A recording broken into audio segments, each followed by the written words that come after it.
Hello everyone. In this video, I'll show you how to export your mobile app wireframes as native Figma designs in under 2 minutes.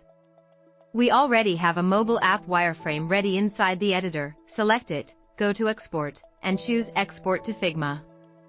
Now, click on the wireframe. Go to Export and select Export to Figma. If your design includes images, enable the Include Images option, then click Start Export to copy the wireframe data. Click on Open Figma. If the MockFlow Figma plugin isn't installed yet, install it first.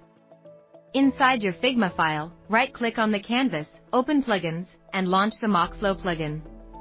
Paste the copied data, and within seconds, your design appears as a fully editable wireframe in Figma. Your mobile app wireframe is now ready for further refinement, without rebuilding anything.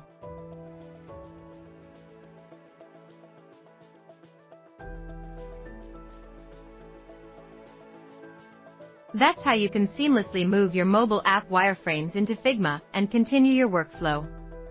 If you found this helpful, don't forget to like, share, and subscribe for more videos.